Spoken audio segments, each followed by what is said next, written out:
샬롬, 이동춘 목사입니다. 오늘도 여러분의 삶이 주님의 평안으로 가득하시길 기원하며 하나님의 말씀을 나누겠습니다. 오늘 주시는 말씀은 다니엘 10장 말씀입니다. 이 말씀 중에 1절에서부터 3절을 읽겠습니다. 바사왕 고레스 제3년에 한 일이 베드사살이라 이름한 다니엘에게 나타났는데 그 일이 참되니 곧 큰 전쟁에 관한 것이라. 다니엘이 그 일을 분명히 알았고 그 환상을 깨달으니라. 그때 나 다니엘이 새 이래 동안을 슬퍼하며 새 이래가 차기까지 좋은 떡을 먹지 아니하며 고기와 포도주를 입에 대지 아니하며 또 기름을 바르지 아니하니라. 아멘. 다니엘서 10장 말씀을 본문으로 다니엘서 강의 12번째 시간 기도의 사람으로 살아가기 그 첫 번째 시간의 말씀을 나누도록 하겠습니다. 믿음의 선조 다니엘을 설명할 때 성실함, 정직함, 탁월한 리더십, 월등한 행정력, 꿈의 사람 등등으로 설명할 수 있습니다.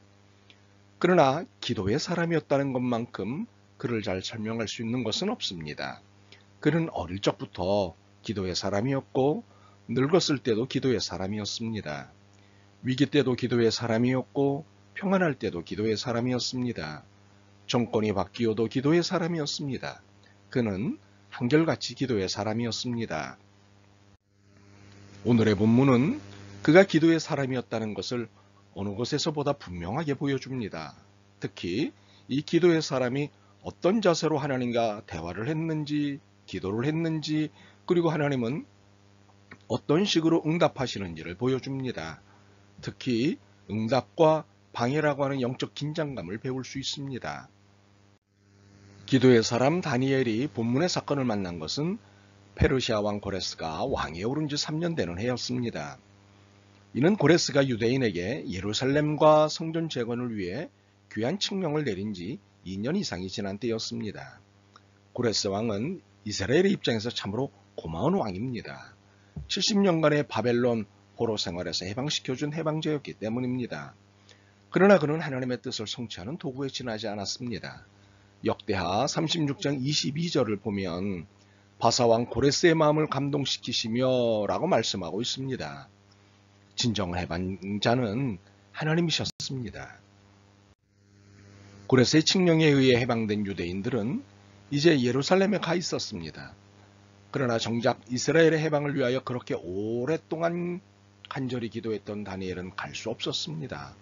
왜냐하면 그는 바사에서 할 일이 많았을 뿐만 아니라 86, 7세의 고령의 나이로 장거리 여행과 힘든 건축 사업을 감당할 수 없었기 때문입니다. 대신에 하나님은 다니엘에게 다른 사역을 맡기십니다.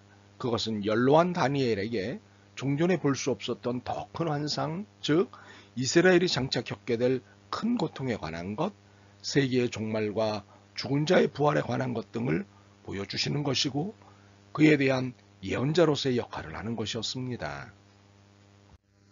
그런데 다니엘이 이 환상을 받고 나서 이를 깨닫기까지 세 일에 즉 3주 동안 고생을 했다고 했습니다. 그 고생의 내용은 고령의 나이임에도 불구하고 일체의 좋은 음식들과 산의 진미들을 입에 대지 않았고 고기도 먹지 않고 포도주도 마시지 않고 기름도 바르지 않았다고 했습니다. 그는 최소한의 것으로 연명하고 절제하며 하나님 앞에서 겸비한 자세로 슬퍼하며 기도하였습니다.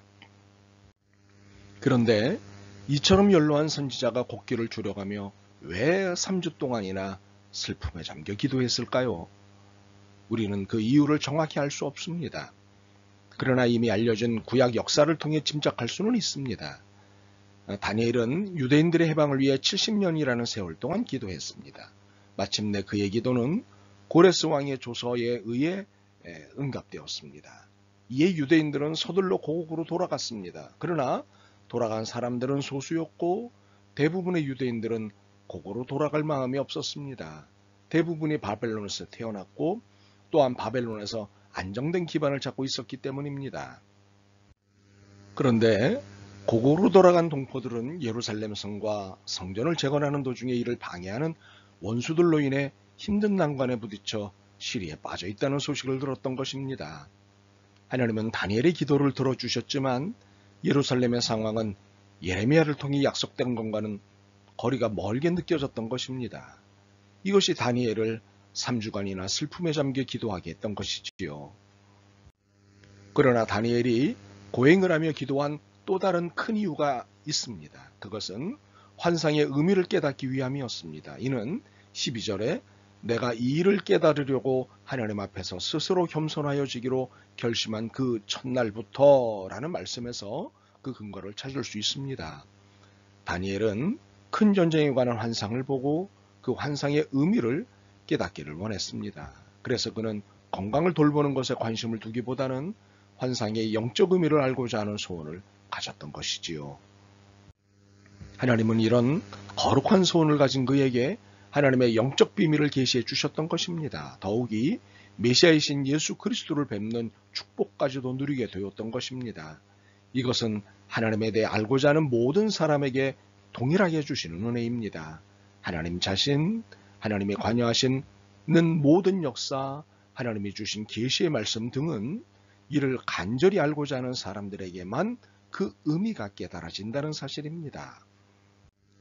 다니엘이 환상을 본 곳이 티그리스강 뚝이었습니다. 그런데 그곳에는 다니엘만 있었던 것이 아닙니다. 그의 수행원들이 함께 있었습니다. 그러나 다니엘 외에는 아무도 예수 그리스도의 환상을 보지 못했습니다. 이는 준비 안 된 사람, 관심이 없는 사람에게는 하나님의 비밀이 열리지 않는다는 것입니다. 하나님의 능력, 하나님의 비밀을 만나는 힘은 간절한 소원이 담긴 기도에 있기 때문입니다. 참으로 하나님은 마음이 청결하고 영적 소원이 충만한 자에게 자신을 계시하십니다. 그러나 하나님의 계시를 만났다고 좋아할 일만은 아닙니다. 그것은 엄청난 책임을 요구하시는 축복이기 때문입니다. 다니엘이 그 환상을 만났을 때 기절했다고 했습니다. 8절과 9절입니다. 나 혼자만 남아서 그 큰 환상을 보았다.